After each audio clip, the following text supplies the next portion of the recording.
Hello बच्चों, आज हम फिर उसी वन एवं वन्य जीव संसाधन वाले पार्ट को आगे बढ़ाते हैं। कल हमने जहाँ छोड़ा था उसके आगे देखते कि यदि आप चारों ओर नज़र दौड़ाएं तो आप पाएंगे कि किस प्रकार हमने प्रकृति को संसाधन में परिवर्तित कर दिया। मतलब जो प्रकृति की चीज़ें थीं उन सभी चीज़ों को हमने संसाधन बना डाला।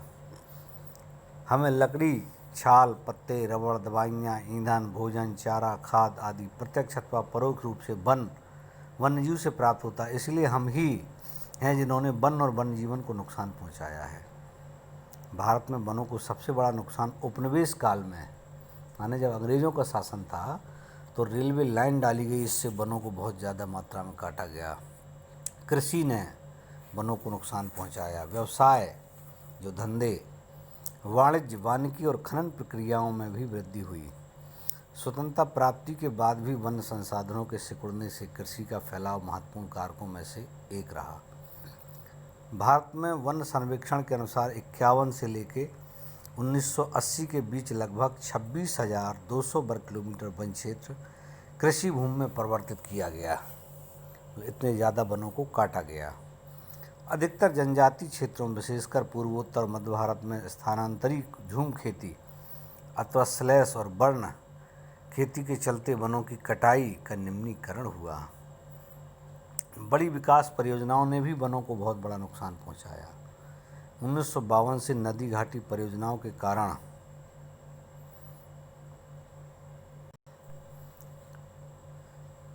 500 वर्ग किलोमीटर से अधिक वन क्षेत्रों को साफ करना पड़ा। यह प्रक्रिया आज भी जारी है और मध्य प्रदेश में 4 लाख हेक्टेयर से अधिक वन क्षेत्र नर्मदा सागर परियोजना के पूर्ण हो जाने से जलमग्न हो जाएगा।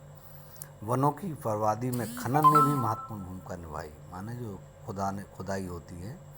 पश्चिम बंगाल में बक्सा टाइगर रिजर्व डोलोमाइट के खनन के कारण गंभीर खतरे में है। इसने कई प्रजातियों के प्राकृतिक आवासों को नुकसान पहुंचाया है और कई जातियां, जिनमें भारतीय हाथी भी शामिल है, के आवागमन के मार्ग को बाधित किया है। बहुत से वन अधिकारी और पर्यावरणविद यह मानते हैं कि वन संसाधनों की बर्बादी से में पशुचारण और ईंधन के लिए लकड़ी कटाई मुख्य भूमिका निभाते। मतलब इनके द्वारा भी वनों का नुकसान हुआ है। यद्यपि इनमें कुछ सच्चाई हो सकती है, परंतु चारे और ईंधन हेतु लकड़ी की आवश्यकता पूर्ति मुख्यतः पेड़ों की टहनियाँ काटकर की जाती है, न कि पूरे पेड़ काटकर। वन पारिस्थितिकी तंत्र देश के मूल्यवान वन पदार्थों, खनिजों और अन्य संसाधन के संचय कोष हैं, जो तेजी से विकसित होती औद्योगिक शहरी अर्थव्यवस्था की मांग की पूर्ति के लिए एक महत्वपूर्ण साधन है। ये आरक्षित वन क्षेत्र अलग अलग लोगों के लिए अलग अलग मायने रखते हैं और विभिन्न वर्गों के बीच संघर्ष के लिए अनुकूल परिस्थितियां पैदा करते हैं। भारत में जैव विविधता को कम करने वाले कारकों में वन्यजीव के आवास का विनाश, जंगली जानवरों को मारना, आखेटन, पर्यावरणीय प्रदूषण व विषाक्तीकरण और दावानल आदि शामिल हैं। दावानल माने आग लगना। वनों में आग लगने से भी बड़ा वनों का नुकसान हुआ है। पर्यावरण विनाश के अन्य मुख्य कारकों में है संसाधनों का असमान बंटवारा, उनका असमान उपभोग और पर्यावरण के रखरखाव की जिम्मेदारी में भी असमानता शामिल है। आमतौर पर विकासशील देशों में पर्यावरण विनाश का मुख्य दोषी अत्यधिक जनसंख्या को माना जाता है। यद्यपि एक अमेरिकी नागरिक का औसत संसाधन उपभोग एक सोमाली नागरिक के औसत उपभोग से 40 गुना ज़्यादा है। मतलब यह है कि अमेरिका में एक व्यक्ति इन वन संसाधनों का 40 गुना ज़्यादा उपभोग करता है, जबकि एक सोमालिया का नागरिक 40 गुना कम करता है। इसी प्रकार शायद भारत के 5% धनी लोग 25% गरीब लोगों की तुलना में अपने संसाधन उपभोग द्वारा पर्यावरण को अधिक नुकसान पहुंचाते हैं। माने जो भारत के 5% धनी लोग हैं वो भारत के 25% लोगों का पर्यावरण का नुकसान पहुंचाते हैं। इन 5% लोगों की पर्यावरण रखरखाव में भी कोई जिम्मेदारी नहीं है। मतलब ना वो पेड़ पौधे लगाते हैं और ना ही उनका कोई संरक्षण करते हैं। प्रश्न यह है कि कौन, क्या, कहाँ से और कितना उपभोग कर रहा है। वनों और वन्यजीवन का विनाश मात्र जीव विज्ञान का विषय ही नहीं है, जैव संसाधनों का विनाश सांस्कृतिक विविधता के विनाश से जुड़ा हुआ है। जैव विनाश के कारण कई मूल जातियां और वनों पर आधारित समुदाय निर्धन होते जा रहे हैं और आर्थिक रूप से हाशिए पर पहुंच गए।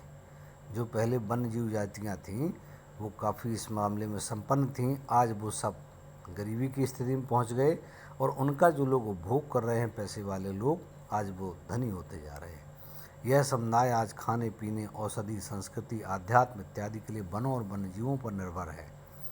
गरीब वर्ग में भी महिलाएं पुरुषों की तुलना में अधिक प्रभावित हैं। कई समाजों में खाना, चारा, जल और अन्य आवश्यकता की वस्तुओं को इकट्ठा करने की मुख्य जिम्मेदारी महिलाएं ही निभाती हैं। जैसे ही इन संसाधनों की कमी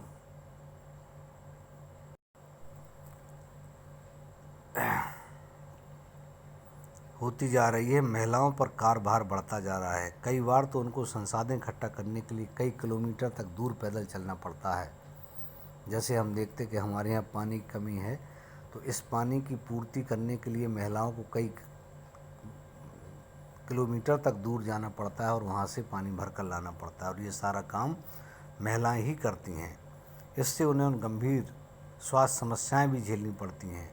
काम का समय बढ़ने के कारण घर और बच्चों की उपेक्षा होती है, माने वो सारा काम जंगलों में ही उन्हें करना पड़ता है। इसकी वजह से उन्हें बच्चों की तरफ ध्यान नहीं दे पाती और जिसके गंभीर सामाजिक दुष्परिणाम हो सकते हैं। वन कटाई के परोक्ष परिणाम जैसे सूखा और बाढ़ भी गरीब तबके को सबसे अधिक प्रभावित करता है। इस स्थिति में गरीबी, पर्यावरण निम्नीकरण का सीधा परिणाम होता है। भारतीय उपमहाद्वीप में वन और वन्य जीवन मानव जीवन के लिए बहुत कल्याणकारी है। अतः यह अब जरूरी है कि वन और वन्य जीवन के संरक्षण के लिए सही नीति बनाई जाए। अब संरक्षण के बारे में कल पढ़ें।